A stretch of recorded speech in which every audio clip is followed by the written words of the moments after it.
All right, recording now, April 19th. And this is my idea for our agenda today, but of course, any questions you have should come first. So any calendar Canvas questions, any questions about the project, any questions about chapter 2, classified balance sheet, any homework questions, and then ratios, and then I want to briefly talk about what's coming ahead for you for chapter 3. Okay. Do you guys have anything else you want? Feel free to say now or put it in the chat. Could you also briefly talk about the extra credit assignment with the tutoring? Absolutely. Yeah, let's put it up here.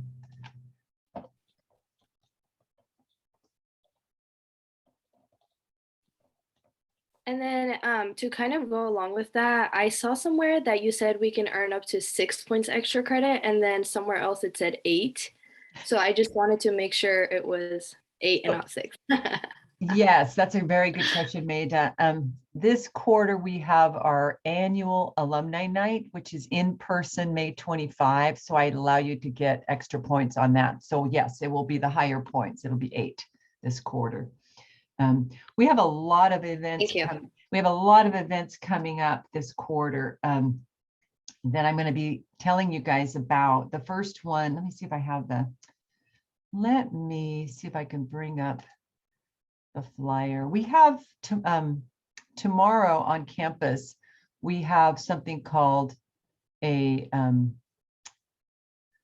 club fair where you get lots of information on what's going on campus. So I wanted to bring up and I'm the advisor, one of the advisors for the business leadership community. So I wanted to make sure you guys knew about our events. So let's see if I can pull up this flyer.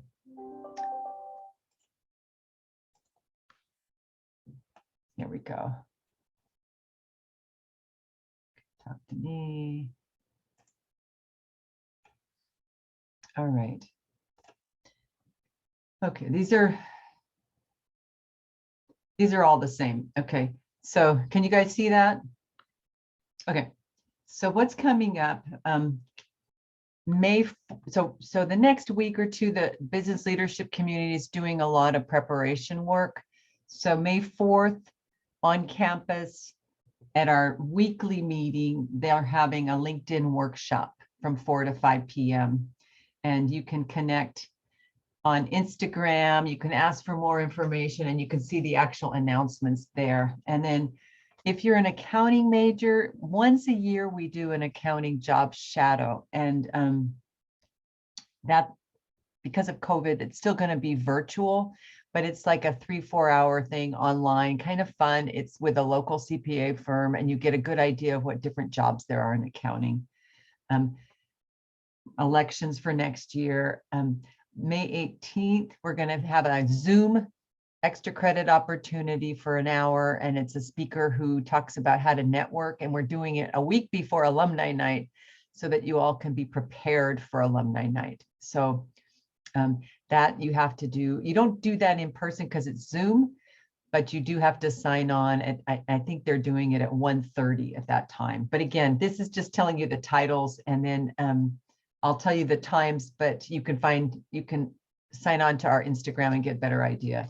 And then alumni night is always double extra credit if you stay the full time. And the networking event helps you get ready for alumni night. So essentially alumni night is we invite a ton of alumni back, and they talk to you about their careers, about transfer. They talk to you about their first job. If you ask them questions about, what is it like to work at Amazon or Microsoft or nonprofit, they'll help you with that. And it's really fun. We have Kazuki Ramen is catering for us. Brendan Ting, and he's a BC alumni, and he's a local entrepreneur, and he opened up like 14 restaurants. So we love hosting him. And then in June 2nd, we have Asian entrepreneurs. It's a partnership with our Asian Pacific Islander Club. And then June 10th, we have a in-person 3-course etiquette lunch where we have a speaker who tells you how to navigate a business lunch, which can be very, very awkward for most of us because we don't really know what to do with which fork or how to make conversation. So our speaker, this will be like her 5th year doing this lunch with us. And it's going to be held at Renton Technical College in their culinary room. And it's really fun. So all of those things are eligible for extra credit. And you should consider doing all of them and just getting more involved. So I should have events on our class schedule that you can upload your essay on. So the only thing that's not on here, Hunter, which you asked about, was the tutoring. And so the tutoring lab, I want to get you guys into the lab. Again, it's virtual. So you would visit the lab, work with the tutors for an hour. If you only have 3 questions, ask them if you can work some practice problems from the textbook in the back of your textbook, and then they can help you with the answers. They can look up the answers, or they can tell you if you're correct or wrong or whatever, and just use that hour to kind of go over it. We're hoping by next fall, we'll have a live tutoring lab again, and that we can, you guys can drop in on campus as well as online, because it's a little more fun. But that's the extra credit. So when you're done visiting the lab, you mention the name of the person and what you went over. Just do 4 or 5 sentences and upload it, and name the tutor, name what you did, just to kind of describe it. But we really encourage students to get involved, because what happens is you guys are super busy and you just never get involved, and then you get off to college. Maybe you transfer off to college, and then you off to a university, and then it's time to sort of make decisions about careers. So that's why we bring in speakers on entrepreneurship. We're hoping to actually add a finance panel this quarter, accounting, marketing, whatever, just so you can spend some time networking and exploring a little bit more. So that's my evil plan, to get you involved in all these extra activities, whether on Zoom or elsewhere. Okay. So what else? Any other things you guys want to go over today? But do plan on Alumni Night. That's May 25th. And that is a really cool night. And you learn a lot during that. So, okay. All right, let's take a quick look at the calendar, because why not? And it is going to be calendar here. You guys have finished chapter, here we go, get rid of that. You guys have finished chapter 2 homework. Every single person did the homework, yay. And tonight you will do the quiz on chapter 2, and it will lock on you. So, and hopefully you've all picked your financial statement project that you're going to do. You have until Thursday night to upload your statements, and we can talk about that some more if you have questions. Okay.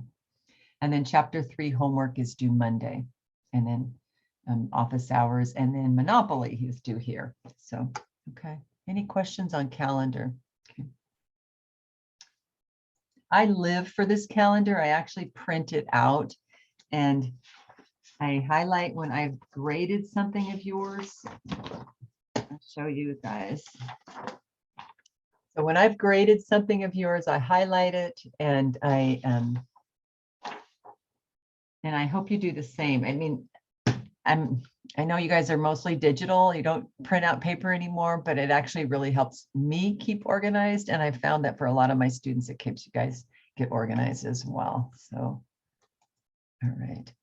Okay. There is a question from Luca in the chat box. Oh, awesome. Thank you, Maida. Could you briefly skim over Thursday's financial statements? Okay, how many of you have questions on that? Because I'd be happy to do that, but if you don't all have questions, I'll do it at the end. Does anybody else have that same question? Have you already turned in your financial statements, or does anybody else, if anybody else is questioning that, I would throw it in the chat if that would be helpful. So, okay, Luca, can I do that toward the end? So that, yep, he says that's okay. Awesome. All right. Okay. So at this point, this week I do want to mention on this week, the company analysis project, FS, it's all in pieces, and you turn it in pieces. And let me just do one thing on that. That would be probably a good thing. Let's see. I just want to go over the points on that. I think that would be helpful. Okay. Okay. Okay, so FS1, all you're doing is dragging your name over to the team that you want. FS2 is where you individually upload your statements. And then where it's highlighted in green are the team components, your contract, your final paper, and then your final PowerPoint on your business analysis. Okay, the rest of this is all individual.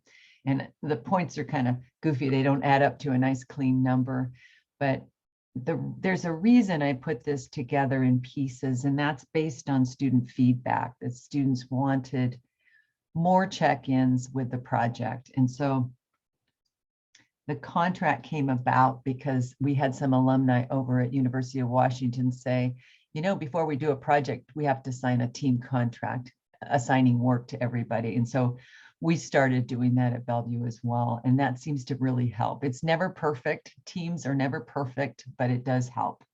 And then you can see that these are the big points, the final paper, the final PowerPoint presentation, and then some critique of another presentation and your reflections. Okay. All right. So we'll come back to that. All right.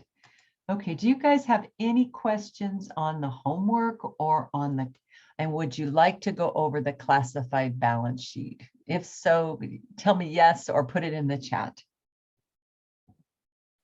Yes. One yes. What was the yes for, the balance sheet or the homework? I hope we could go over the balance sheet.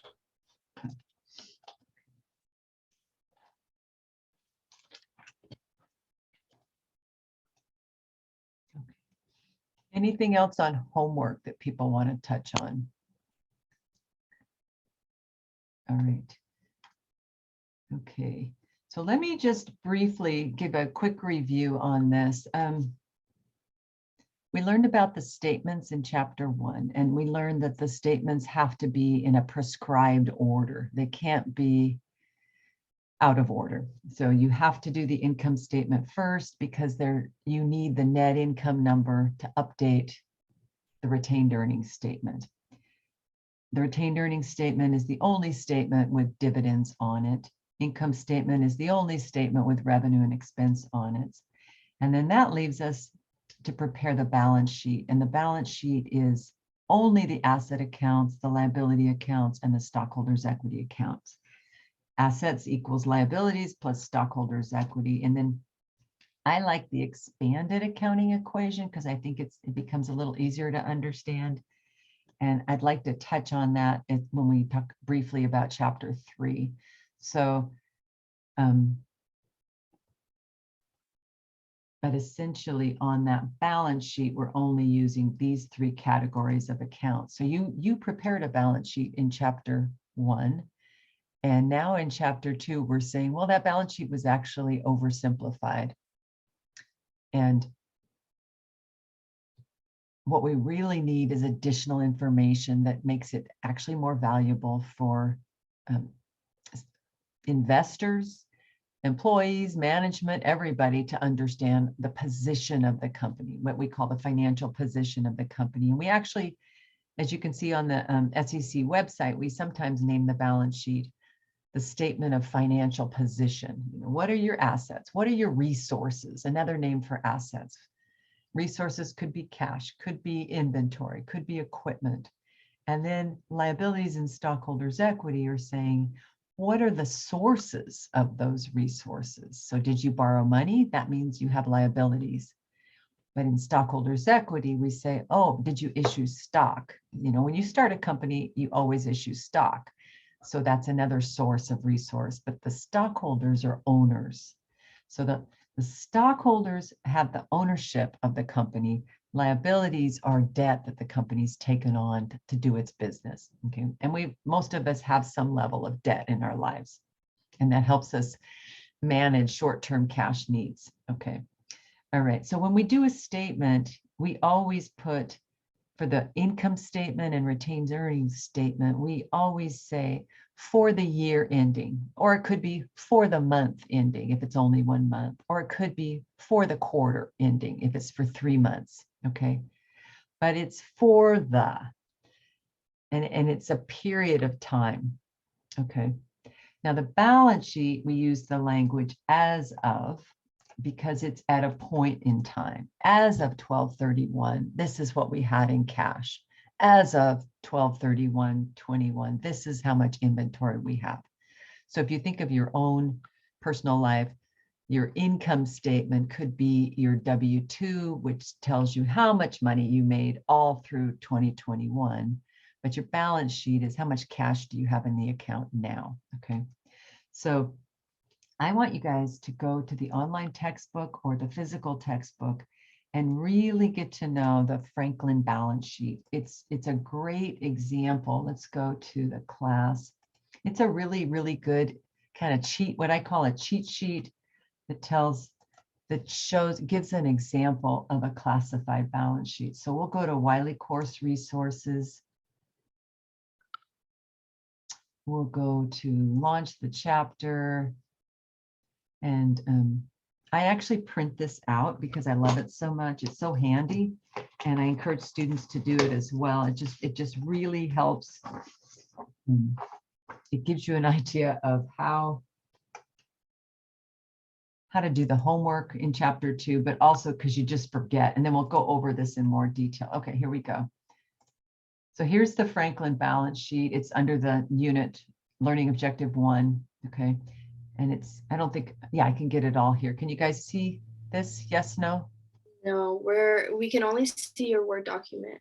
Thank you. I appreciate that. Okay, so we're going into, okay, now can you see it? Yes. Perfect. Thank you, Maida. All right, so here's a classified balance sheet, and I've cut off the company names. So you always want the company for all your statements, always, always, never leave the title off. So you always want the company name first, the name of the statement second, and the third thing is the date. And it should say, if this were 100% proper, it would say as of October 31st, 2022, as of that point in time, okay? So the classified balance sheet has 1, 2, 3, 4, actually 5, the fifth one's not listed, 5 sections in the assets. So we break down the assets into 5 sections. The last one is just other assets, and it's usually not used, honestly, but it's a place if you have another account that doesn't fit into these other 4 categories. So we have current assets, long-term investments, we have property, plant, and equipment, and we have intangible assets. So I was trying to come up with an acronym, but I really couldn't. It ends up being kind of goofy, but because you end up with, I'm going to put it in the chat, you end up with current assets, LTI, PPE, IA, OA, okay. Current assets, long-term investments, property, plant, and equipment, intangible assets, and then other assets. And I can't think of a word, CalT, PI, it sort of sounds Hawaiian or something because with all the vowels, but it doesn't really make a word that we would recognize in English. And so I kind of gave up on that. But remember the 5 categories and current assets, and then these others. Now, the ones that are going to feel the most familiar to you are current assets and property, plant, and equipment. So when we go through this today, I want to really emphasize the definition of these 2 as well, okay? And then down with liabilities, we only have 2 categories, current liability and long-term, okay? And then there's no change to stockholders' equity from what you already learned in chapter 1. It's going to be common stock and retained earnings. When you get into accounting 202, you'll see there are a lot more categories under stockholders' equity. But for right now, it's very simple. Okay. So I recommend you print this out if you can, or make a screenshot of it or something, because you're going to always want to be referring back to this because it's super helpful. And you go, oh yeah, that's the order there. Current CLPI. I I have can't. a quick question, actually. Mm-hmm. about retained earnings. Yes. It's all in my memory, but I feel like there were some like questions in homework or quizzes or whatever where we needed to find retained earnings. Mhm. And how do we find retained earnings if it's like not given? Okay, let's take a look at the homework. If we can, I sort of did, well, did I lose it? Stockholders equity, there it is. Okay, well, there's my Franklin again. So let's see if you recognize which one did it. Those are just matching. So let's, And maybe it's not the homework. I just remember that where there was a point where I needed to find the retained earnings. I didn't know how to do that. well, this one would be it. Prepare a classified balance sheet. Okay, and they're saying,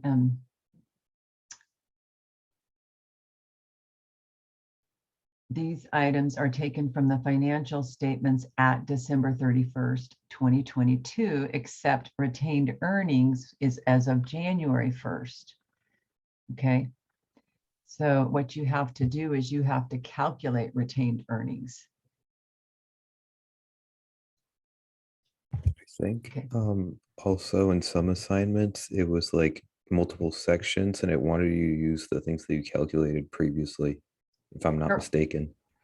That's correct. Yeah. So for, let's go down and look at the other ones. Prepare a classified balance sheet, retained earnings as of 31. This one, they're giving you the ending balance. In the previous problem, you had to calculate it. Let's see. I'm looking for it, Luca. Well, I mean, at least I know it's in the homework. I'm not Mhm. sure what of this is part of the homework, but I know it's like, multiple steps. And then it just kind of guided you through it. Whereas there's like one problem where you had to just do it from scratch. It would just launch you right into the balance sheet without having you calculate that first. So this is the homework, but it's a flat file. So you have to, it's not going to be the interactive homework. So these are the same questions. Right. So let's take a look at this one. Okay, this is problem 2-2, prepare an income statement, retained earnings, and a classified balance sheet, where you go through the 3 steps. You first do the income statement with the revenue and expense accounts. Then you do the retained earnings, and then you have the final retained earnings balance for the balance sheet. But you didn't get that up here. You just got, let's see the instructions here. Prepare a classified balance sheet here, okay? It doesn't ask you for the income statement, retained earnings, and classified balance sheet. So there's a couple ways you could do it. Do you remember how you did it? Like me. Mm-hmm. So on the one that was just individual, I just kind of tallied up all the sorry, not the the starting the retained earnings, then the net income, which it usually listed. I can't find it here. Hold on. And then Tracy, you want to share how you did it? Is your sound on? I think, yeah, I think I just added receivables to and then subtracted expenses. I can't find it on this one, but I just calculated it on the spot. I know that much. Okay.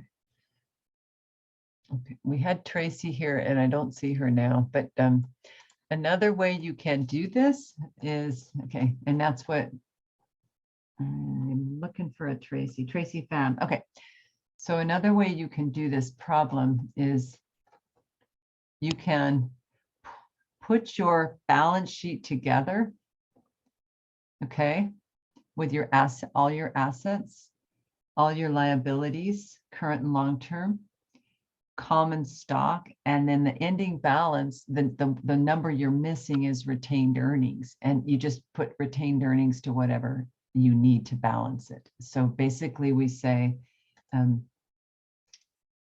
this is what Tracy put in the chat, assets. So if you knew total assets in this case, so let's go look, 61,400 minus liabilities minus common stock equals retained earnings. Okay, so let's test that out. We have 61,400 minus total liabilities minus common stock. And hopefully that equals 20,050. Okay. So can you guys test that out? Let's see if we can do that. We've got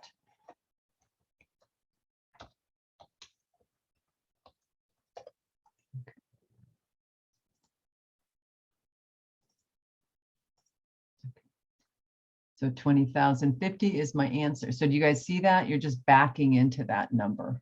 Okay. That's one way to do it. Another way to do it is to say, if I know the beginning balance in retained earnings, which you did for some of these problems.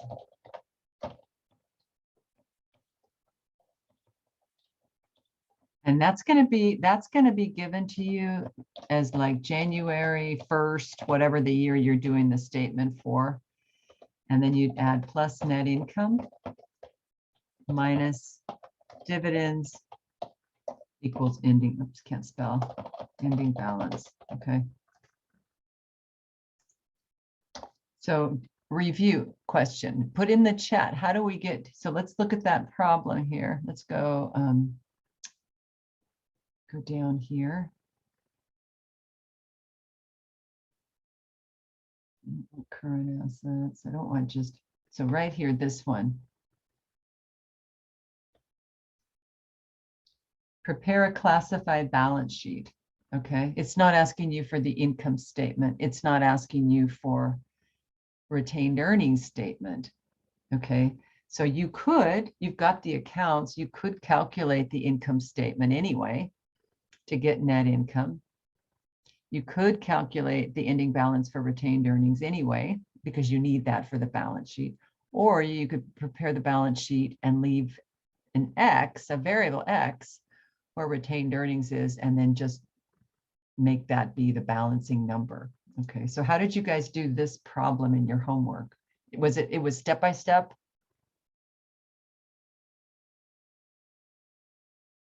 How did you do this problem in your homework? So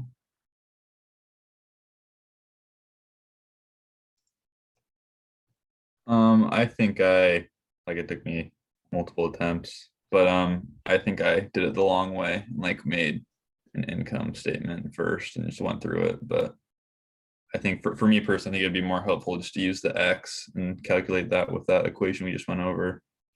So you can do both, Hunter. I kind of myself, I prefer the long way, because if I screw up on the X, if I leave one account out of the assets, I'm going to get the wrong number for retained earnings. So I like doing both as a check and balance if I have time. But and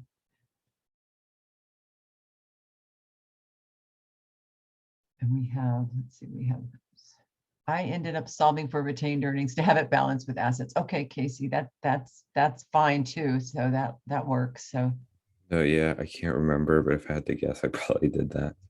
that works too. You know, it's I really like checks and balances when I'm working with a lot of numbers. But so let's just go through this really quick, okay? And you guys tell me what kind of an account is buildings. You know, or do you want to review the categories first? What would you like to do? So you guys, if I asked you guys well, let's just say the 4 categories of assets and the 2 categories of liabilities and stockholders' equity. If I asked you to tell me what category is buildings, what would you tell me? Is it PPE or is that not? It is. Yay. Okay. Perfect. Awesome. Okay. So, okay. And so what category is accounts receivable? Anybody? And you can throw it in the chat or just call it out. Current assets. Yeah. Good. Why? It is an asset, Iyun, but it's we want to be more specific. Is it current asset, long-term investment, property, plant, equipment, or intangible. Okay. Let's see. Yeah, you got it. All right. What's the next one? Prepaid insurance. And current assets are due within a year. That's right. Casey. What's prepaid insurance? You guys Long-term pay investment? insurance? Yes, EU, and you're correct. Does anybody Wait, here pay car that's- insurance? That was, okay. Yeah, I do. Yeah, so you have to pay in advance. So it has a future value to you. So definitions of asset are things with future value. Okay. Okay, let's see. What Yeah, but, about, I have a question about the prepaid insurance. yeah, So, we have to list the assets in liquidity.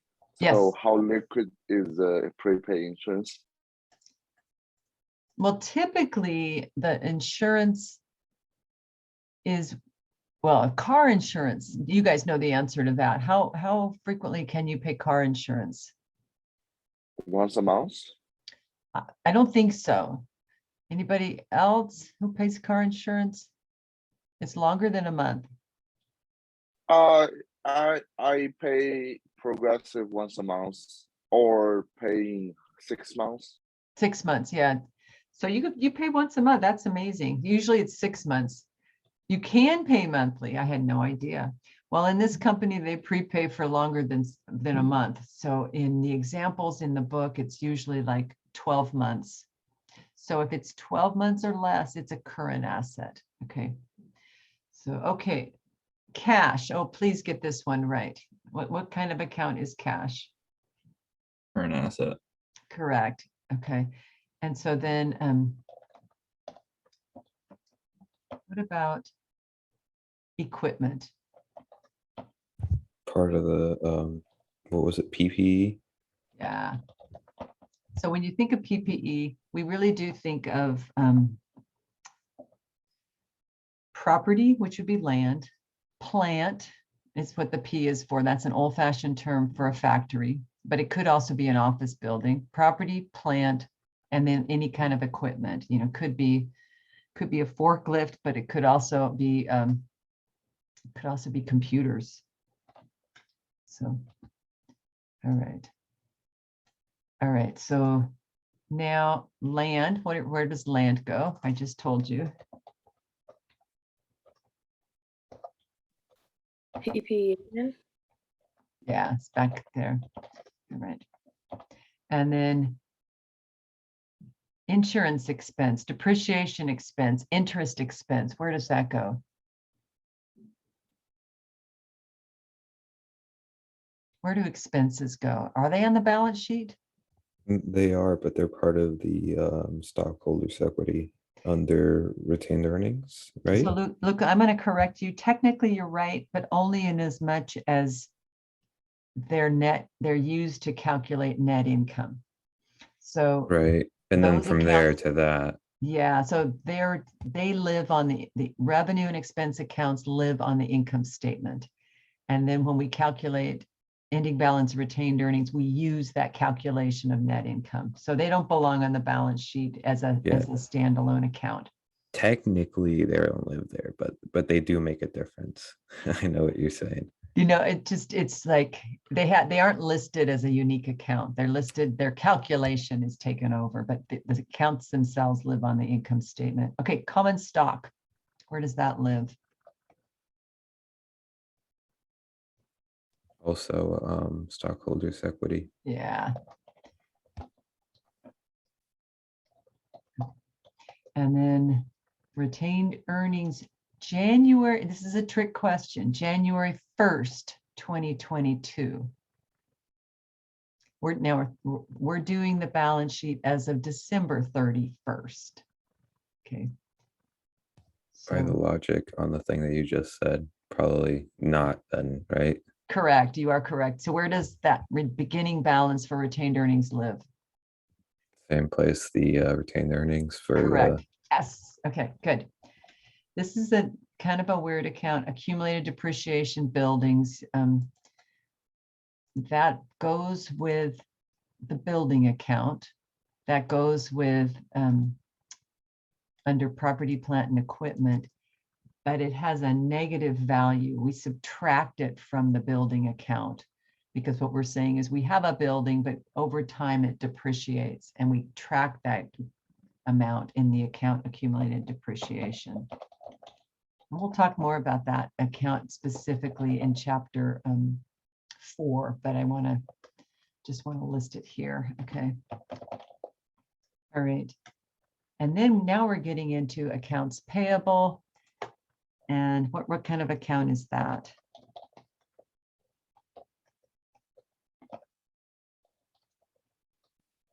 Current liabilities.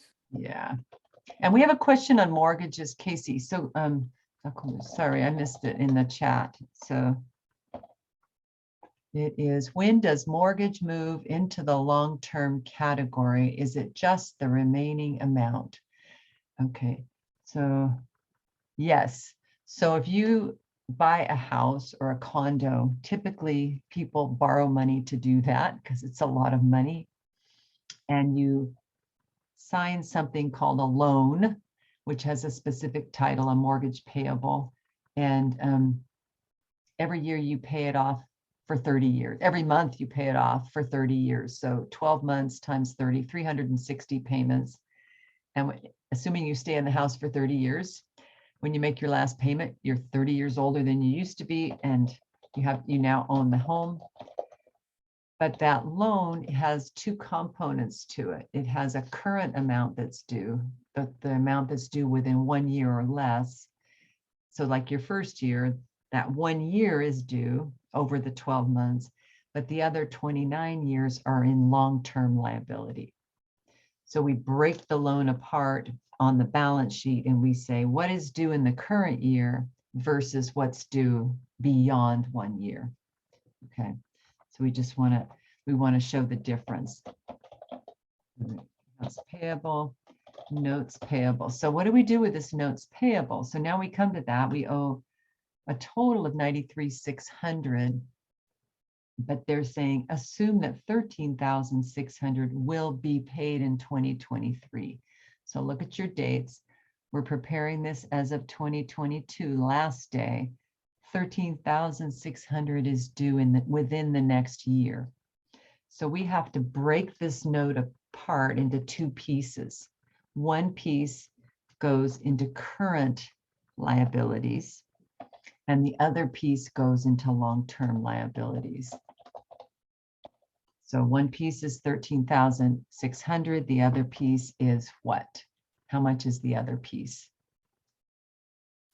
Put it in the chat or call it out.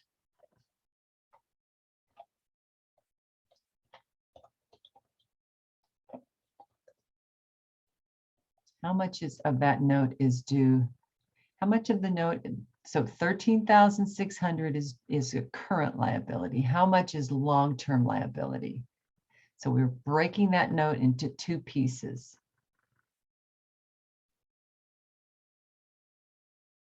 Kyung, that is not correct. So because the total is 93,600. That's right, 80,000. So 13,600 is going to be current liability.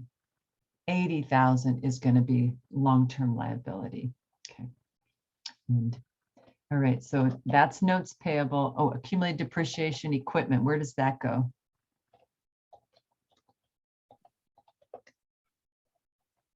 PPE. Yeah, and it's going to be subtracted.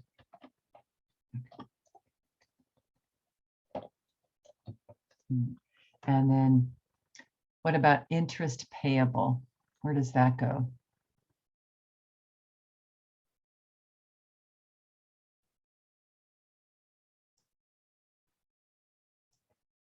Current liability, yes, yes, yes. Okay, so total. So something that we have to do is we have to do all these subtotals, and that's why it's classified balance sheet. We have all these classifications because people want to know how much do we have in each of these categories. So, let's make sure we have that right. I'm going to put up what I think is the proper answer to this, and you guys can tell me if this looks right to you.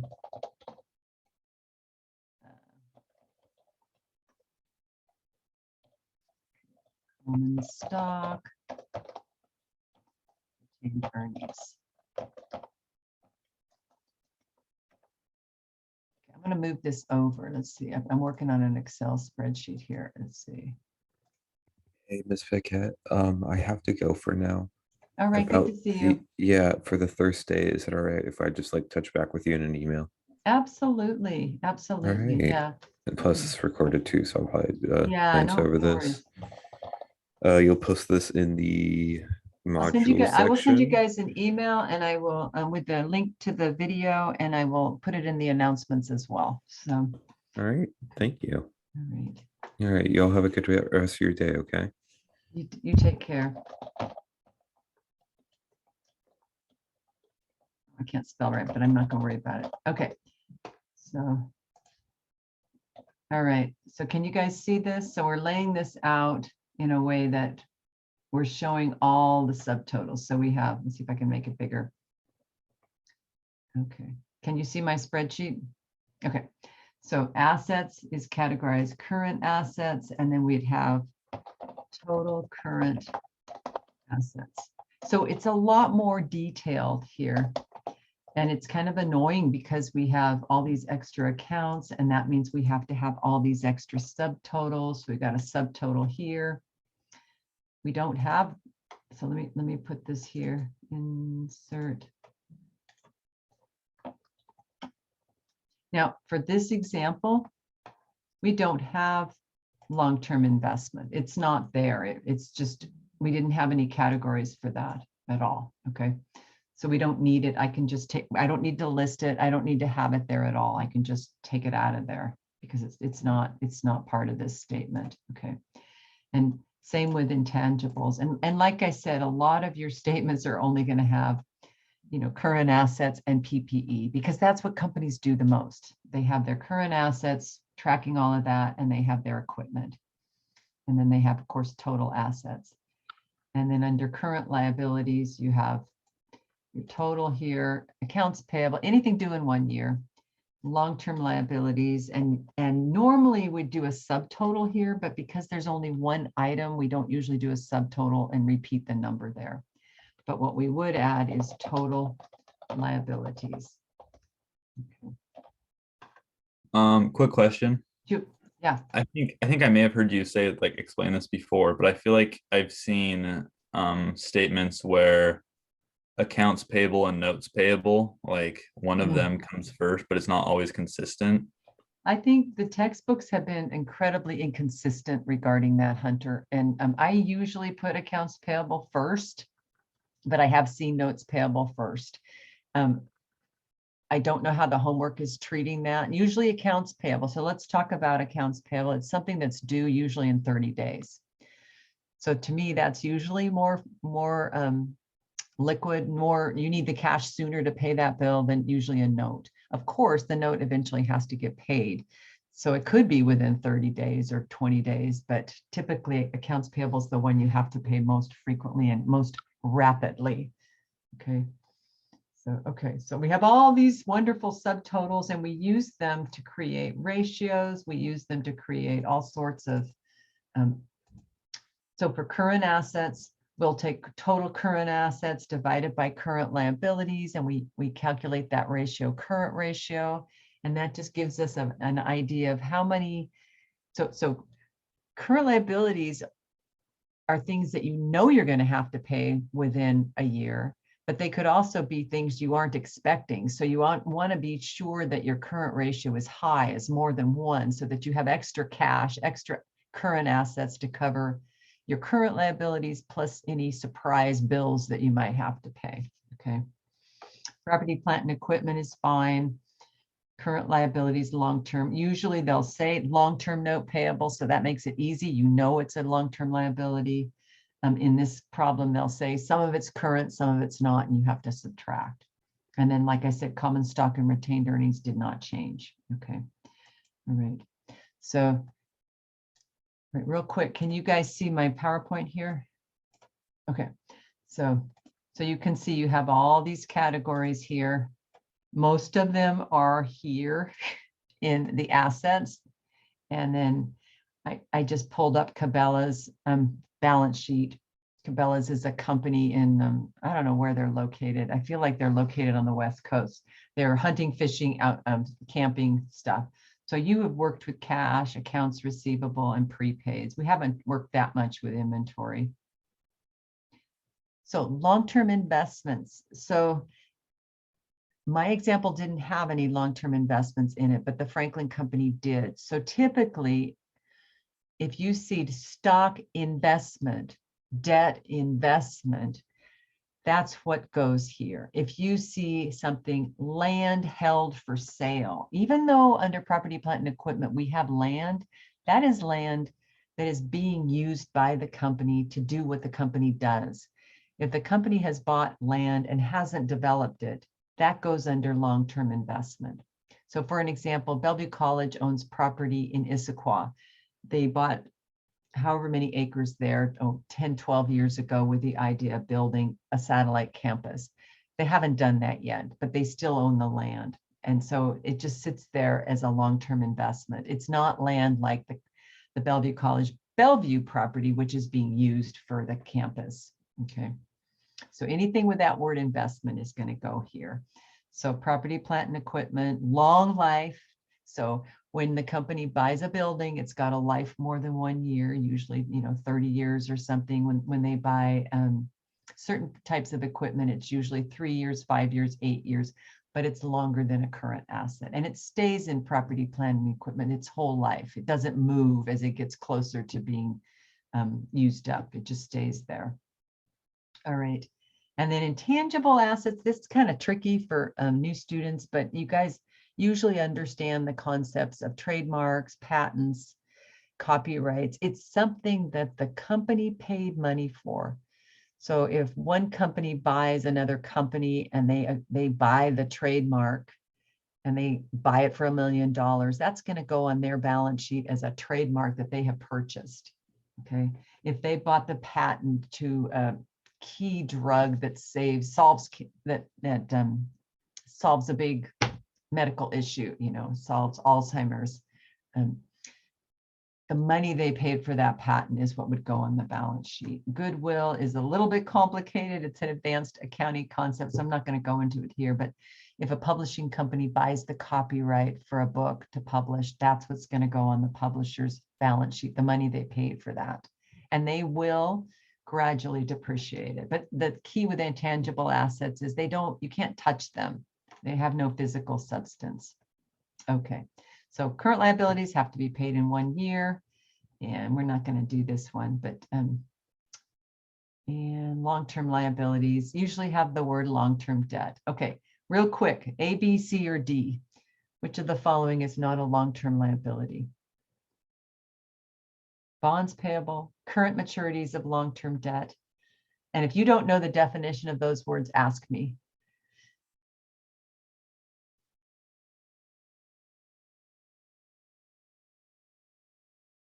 Got 2 B's. B is correct. And long-term notes payable, that's pretty obvious. That's long-term. Mortgages, we just talked about them. And we haven't talked about bonds, but it is a long-term debt that the company takes on. Okay, so I think we've done that one. So I want to go back here.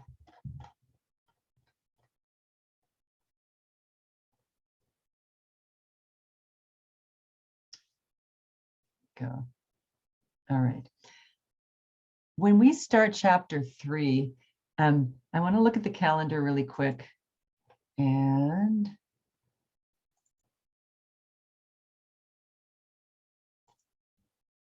okay, we're there, calendar.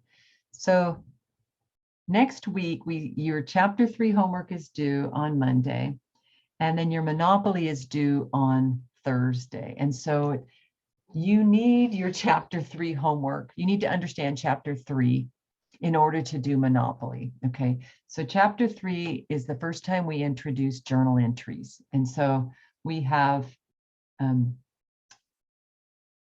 of not touched that in 2 chapters. In other textbooks, we rush to do the journal entries, but in this textbook, we don't. We wait and give you more general accounting concepts first, and we give you the statements first. And the idea is that you will be a little more comfortable with the statements, and then you'll be able to do the journal entries in an easier way. Okay, so journal entries are just transactions. Okay, so what I want to do is walk you through 5 transactions if you guys want to take the time to do that. So understanding what goes up, what goes down with transactions will help you do the journal entry side of that. So we have a lot of steps to something called the accounting cycle. But the first step is looking at something and saying, is this an economic event? Was there an exchange? Okay. Does one side affect another side? Does one company affect another side? So not all activities are economic events. And so we'll just do some testing here. So it has to involve transactions. So should the following 3 events at the outdoors company be recorded as an accounting transaction? So the question you're going to ask yourselves is, was there an exchange? Was there an economic exchange? So we looked at outdoors in the last chapter, and outdoors in the last PowerPoint. Outdoors company is a service company. They don't sell physical product. They sell experiences, and they do guided rafting and hiking and camping trips. Okay. So Outdoor Corporation purchases a van, a 12-passenger van. And so the question is, was this an economic event? Was one of these accounts affected? Were 2 of these accounts affected? Was there an exchange? So what do you think? Put it in the chat. Was there an exchange?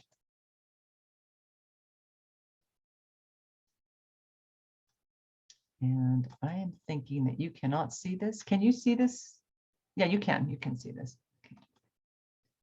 So what was exchange? Was there an exchange? The company, we're doing the company's accounting. The company purchased a van. Was there an exchange? And if so, what was it? Is there a cash exchange? Yes, there could be. So give me an example of it, Joe. So outdoor, so when guests pay you money, so it is a cash exchange? Correct. But that's not regarding this transaction. That'll be in the future. The guests will pay us money, but right now the company just bought a van. So what's the exchange? Oh, they use their cash to buy equipment, which is the van. Good. Okay, perfect. So an asset increased, equipment account increased for the price of the van, and the cash account will go down because they paid it. And Casey is saying, yes, it should be listed in PPE under the assets. And they gained an asset. They did gain an asset. So when you gain an asset goes up, equipment goes up, right? For the van, cash goes down. Both of those accounts are assets. No expenses are involved. Okay, so Casey, you said the expenses went up. They didn't. They did not go up. One asset went up, one asset went down. Equipment goes up, cash goes down. Okay. Now, if they said, we want to buy this equipment, we'll take possession of the van and we will pay you in 30 days, then it would be equipment goes up and accounts payable, the money they owe also goes up. And then a month later, when they pay the bill, accounts payable goes down and cash goes down. Okay, so we're learning some new stuff here. Okay, we got another one. Outdoors discussed an upcoming rafting trip with a potential customer. Was the discussion an economic event for outdoors?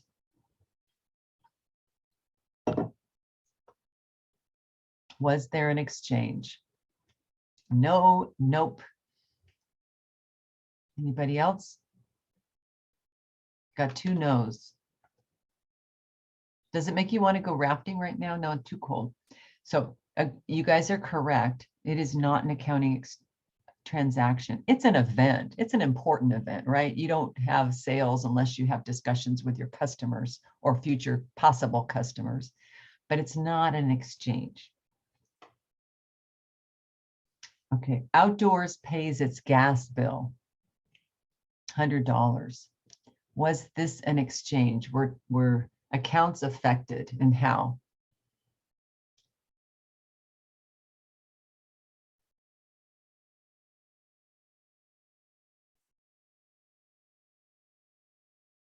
Outdoors pays its gas bill.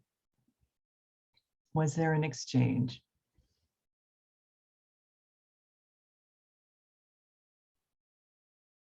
So they use the cash to pay the gas. Correct. So is that an exchange? But what should we determine the gas in what kind of assets? So what happened to cash? Did cash go up or down? Go down. Okay, so we got that part. And we bought gas. When you pay for gas, it's not an asset because you use it up pretty rapidly, right? Within a few days or maybe even within a month, but it's just you use it up too soon. So we say things we use up so fast, those are expenses. So it would be gas expense or fuel expense, something like that. Oh, I see. So Hunter, there could be a liability if you ordered it a bunch and you get a bill. You could have a liability there, but in general, you get the bill, you pay it, and you say, I'm going to code this to gas expense. Expenses went up, cash went down. Okay. So what you're going to be looking at is we're going to take another look at this equation, and we're going to say, how does each transaction affect an account within this equation? Okay. So the textbook has a pretty good example of something called the worksheet. And the worksheet just warms you up on transactions, gets you used to transactions, gets you used to the idea that every transaction has to balance. And then we set the worksheet aside. We do a couple homework problems on the worksheet. And then from then on, we just do something called journal entries with debits and credits. And that's what you're going to be learning this week. So I'm going to give you 2 transactions on the worksheet if you guys want to do that. I can just stay a few minutes over here. So this company is a law firm. They do is a legal writing firm. The owner is Betty DeLig. She is an attorney, and they're going to help doing writing. So law firms outsource their writing. And so she's going to do that. And so we set up this worksheet. Looks like this. It's kind of a busy worksheet. It's also in your textbook. And we say, we're going to do all the accounting on this worksheet, this spreadsheet here, okay? And every transaction is going to be a row on the worksheet. And then when we get done with all our transactions, we're going to add up our columns, the cash column, the accounts receivable, the supplies, and so forth. So our first transaction is Betty invests her own money as a stockholder. She buys stock in her company, okay? So now we're not worried about Betty anymore. We're doing the accounting for the legal writing for you. Okay, so you've got to always ask yourself, whose accounting are we doing? What we like to say, whose books are we doing? So the very first transaction of this company is the stockholder buys into the company. And so she's the one stockholder and her investment is $25,000. So from the company perspective, cash has increased. So we show that as a positive, but common stock has also increased. Okay. So remember that accounting equation, assets equals liabilities plus stockholders' equity. And here's where what Luca was saying earlier, stockholders' equity is that combination of common stock beginning balance, retained earnings, plus revenue, minus expenses, minus dividends. Okay. I want to take you through just a couple more of these. What is the first thing she does? She turns around and buys computers and printers, a computer and printer. Okay. So she just like when the company bought the van, cash goes down. So we're going to show negatives in brackets, in parentheses. But here under assets, we have equipment, and equipment went up. Okay. So let's look at this row. Minus 6,000 plus 6,000 is 0. And there's nothing on the other side. So we're still equal for this row. The first transaction, we had 25 on one side, 25 on the other side of the yellow line, yellow bar. In this transaction, all the numbers are on one side, but they zero out. So we still are in balance. Okay, let's do one more. Legal Writing for You purchases $1,300 of paper and office supplies that are going to last several months. They will pay for this in 30 days when the bill is due. This is called purchasing on account. Okay. So here's our third transaction. We bought supplies. They have a future value, so they're not an expense. We haven't used them up yet. They're an asset. But instead of cash going down like it did in the previous question, previous transaction, we're going to owe the money and we're going to pay it in 30 days. So it goes into accounts payable. Okay. Supplies went up. Accounts payable went up. We owe the money. So our debt went up. Okay. All right. So each line has to balance. That's how the worksheet works. Betty hires a receptionist to be paid at the end of the month. That's not an accounting transaction because she or he has just been hired. They're going to be paid at the end of the month. There's been no exchange. The receptionist hasn't worked yet. All right. Legal Writing for You receives $1,200 cash from customers for providing services. Cash goes up. Revenue goes up. All right. Okay. So I'm going to stop there because I've run over. But I just kind of wanted to walk you through those ideas of transactions. And transactions takes a while to kind of absorb. But the idea is that you really kind of get into that mindset of, number one, is it a transaction? And number two, what accounts does it affect? And like you saw, they can both go up as long as they're on opposite sides of the accounting equation. Okay. So don't get hung up on one has to go up, one has to go down. It just has to balance. Okay. All right. I'm going to send Luca that information, that video that I already did on the project. I think that might help him with that and on the statements. And then so glad you guys came. And I will send out this video later. All right. And do you guys have any more questions? Any last questions? I have one question. I feel like for the past 2 quizzes, I've done okay. I just haven't found like the perfect way of like studying. I feel like I do a little bit of the book and then I do the homework and then I do the PowerPoints. So I was just wondering, what would you recommend me to like mainly focus on so I could really understand the material rather than like, What, Ameda, what did you spending miss time points on? Were they in, like, problems? different things so much? Maida, what did you lose points on? Were they theory or problems? They were mainly problems. I have a pretty good understanding of like matching things and like stuff like that, like what's an asset, liability. But like when it comes to the word problems, I feel like if it's not the same wording as like my homework or like the book, I get like freaked out and I'm like, oh my gosh, how do I do this? I like Sometimes forget it's hard everything. for me. So I don't know. I relate to that because sometimes it's hard for me to like apply the statements to a word problem if I don't like, it's not like directly what we've been doing. It's just hard to apply it. Yeah. I would go back through the PowerPoints for the example problems. And I would also, at the back of the chapter, there's like multiple choice questions with answers. And I would focus on the problems, not the theory as much. There is a little bit of theory in the quizzes, but mostly they're problems. And the idea is that they're short enough so that they're not too advanced.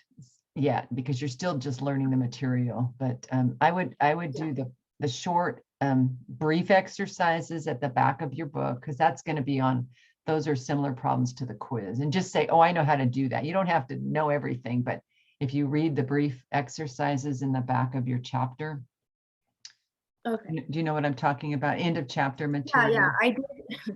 I did that for the chapter 2, but I only did the matching ones. I'm like, oh, these short ones seem a little hard, so I just skipped over them, honestly. But okay, now I know.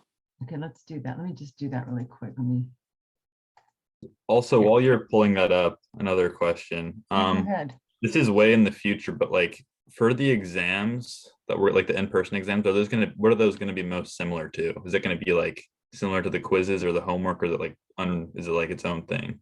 So the exams, I give you a practice exam. And so typically what I say is study your, go back through your practice homework. And it's going to be, the exams are typically problems. And usually I'll have like an essay question in there just to have for, where you take some data off of a actual statement. And you'd say, okay, you have 3 years of sales, or you have 3 years of net income. Discuss the trends, calculate the net changes in dollars and percents, and discuss whether the trend is favorable, unfavorable, or neutral, and provide evidence to support. So that's like 10% of your exam. And then the rest are problems. So the problems are based on my PowerPoint and on the homework. So, and then you'll have a practice exam as well.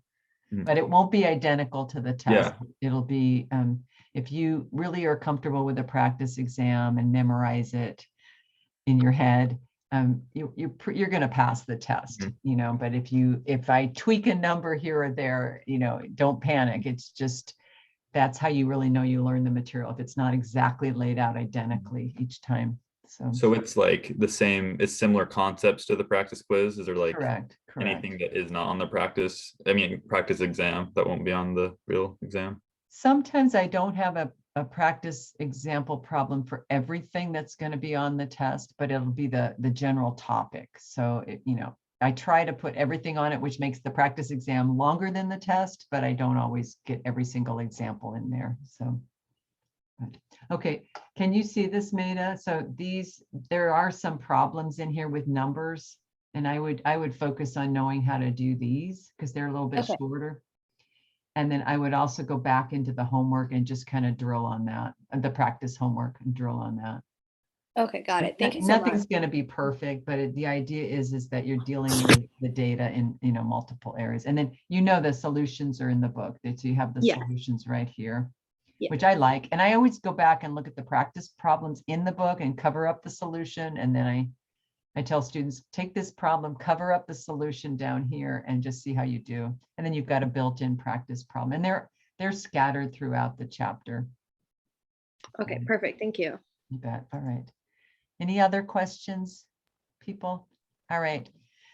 Sorry to be indoors on a beautiful day, but thanks for showing up, and see you. I will be here next week. And feel free to drop in my office hours anytime. You don't need an appointment. Thank you so much. All right. All right. See you guys. Bye-bye.